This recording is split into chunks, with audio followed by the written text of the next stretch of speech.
আমি তারেক বলছি। জি আমি একটু আয়শা আসিয়া জি আসিয়ার শরীর কেমন আছে এখন? ভালো না, রক্ত ব্লাড দিচ্ছে, ব্লাড দিচ্ছে। আচ্ছা আচ্ছা আচ্ছা আচ্ছা।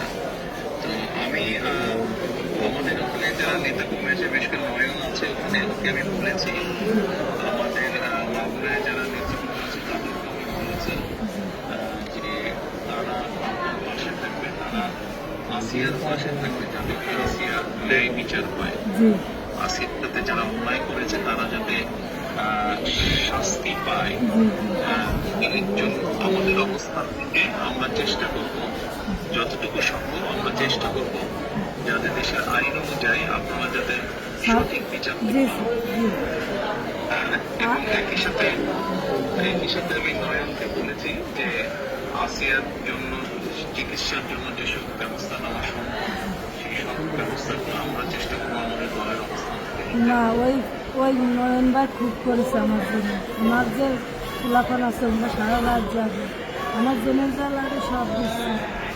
আমরা ওনার নির্দেশে করেছি। আপনার কাছে এইটুকু আবদার যে আমার ছোট বলি আপনি যদি দেখতেন ওই বুকগুলো খাইয়ে বিক্রি করছে, তাহলে আপনার কেন যাচ্ছেন যে ওরা কি জঘন্য খারাপ ব্যবহার করেছে আমার মানুষের। আপনার কাছে এইটুকু অনুরোধ যে আমার শাস্তিটা দেবেনি, আর আমার দিকে মনে ক্ষতি করেছে ওরা, একটু আপনার কাছে আবদার চাইও, একটু বিচার দিলাম আমি। ইনশাআল্লাহ আমরা আমাদের অবস্থান থেকে আমরা চেষ্টা করবো যাতে আসিয়া ন্যায় বিচার পায়। সেই প্রচেষ্টা থাকবে।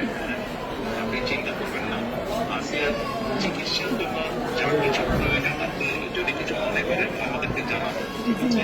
এতে নিয়ে টেনশন করবেন না। ভাই আসবে আমার সাথে।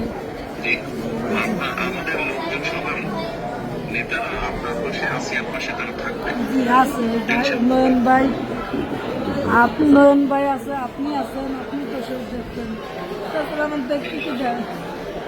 আর আমরা দোয়া করি ইনশাআল্লাহ আসিয়া যাতে দ্রুত সুস্থ হয়। আমি তো এই দোয়াই করি যাতে আমার বইটা বুঝি ফেরত আসে। ইনশাআল্লাহ টেনশন করবেন না, চিন্তা করবেন না, দেশের মানুষ আপনার পাশে আছে। দেখতেছি তুমি, আচ্ছা আচ্ছা বল। আর দোয়া করবেন আমার মনে। ইনশাআল্লাহ দোয়া করি ভালো থাকেন। জি, আসসালামু আলাইকুম। জি স্যার, আসসালামু আলাইকুম স্যার। আসসালামু আলাইকুম। আসসালামু আলাইকুম। আব্বা কার সাথে কথা বললেন?